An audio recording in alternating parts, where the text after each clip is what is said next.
பொன்னியின் செல்வன் இரும்பு பிடி. குந்தவைங்கிற பேரை கேட்ட உடனேவே வந்தியத்தேவனுக்கு மெய் சிலிர்த்தது. சோழர் குலத்தில் பிறந்த அந்த இணையில்லாத பெண்ணரசியினுடைய ஏழையும் புலமையையும் அறிவுத்திறனையும் பற்றி அவன் எவ்வளவோ கேள்விப்பட்டதுண்டு.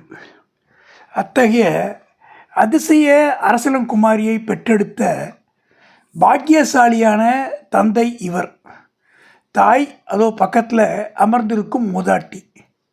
சுந்தர சோழர் தம் செல்வ புதல்வியை குறித்து பேசும்போது எவ்வளவு பெருமிதத்துடன் பேசுகிறார்.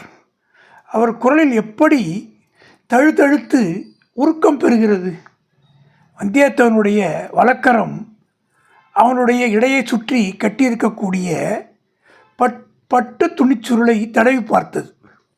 ஏன்னா குந்தவை பிராட்டிக்கு அவன் கொண்டு வந்திருந்த ஓலை அச்சுருளுக்குள்ளே இருந்துச்சு. தடவி பார்த்த கை திகைப்படைந்து செயலிழந்து நின்றுச்சு. அவனுடைய உள்ளம் திக் பிரமை கொண்டது. ஐயோ, இது என்ன? ஓலையை காணுமே, எங்கே போயிற்று? எங்கேயாவது விழுந்து விட்டதா? சக்கரவர்த்தியினுடைய ஓலையை எடுக்கும்போது அதுவும் தவறி விழுந்திருக்குமோ? எங்கே விழுந்திருக்கும்? ஒருவேளை ஆஸ்தான மண்டபத்தில் விழுந்திருக்குமோ? அப்படின்னா சின்ன பழவேட்டையரோட கையில் சிக்கிவிடுமோ? சிக்கிவிட்டால் அதுலேருந்து ஏதேனும் அபாயம் முளைக்குமோ? அடடா, என்ன பிசகு! எவ்வளோ பெரிய தவறுதல்!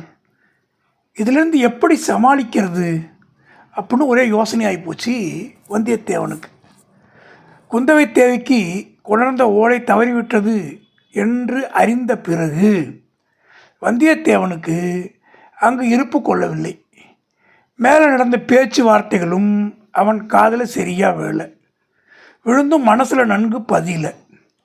சுந்தர சோழர் வியப்புக்கடலில் மூழ்கியிருந்த புலவர் கூட்டத்தை பார்த்து மேலும் கூறினார், நான் விளையாட்டாக செய்த பாடலை குந்தவை யாரிடமாவது சொல்லியிருக்க வேணும். ஒருவேளை நான் நினைக்கிறேன், பழையாறை திருமேற்றலி ஆலயத்துடைய ஈசான்ய பட்டாச்சாரியோட சொல்லியிருக்கலாம். அவர் இப்பாடலை நாடெங்கும் பரவும்படி செய்து என்னை உலகம் பரிகசிக்கிறதுக்கு வழி செஞ்சிட்டார். என்னை கிண்டல் பண்ணுற மாதிரி பண்ணிட்டார்.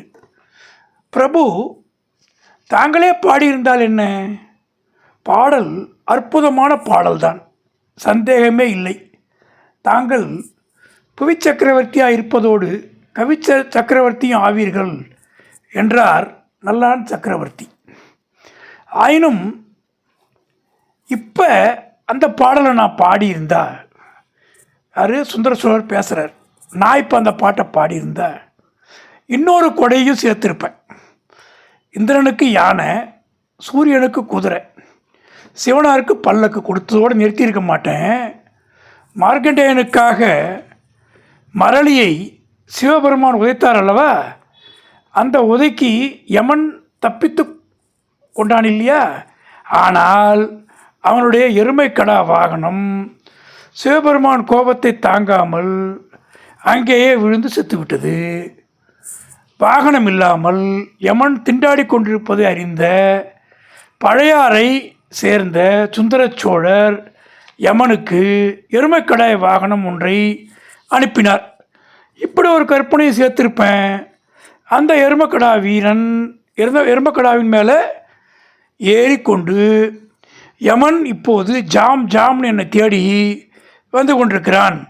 நமது தஞ்சை கோட்டை தளபதி சின்ன பழவேட்டையரால் கூட யம தர்மராஜனையும் அவனுடைய எருமைக்கடா வாகனத்தையும் தடுத்து நிறுத்திவிட முடியாதல்லவா அப்படின்னு சொன்னார்.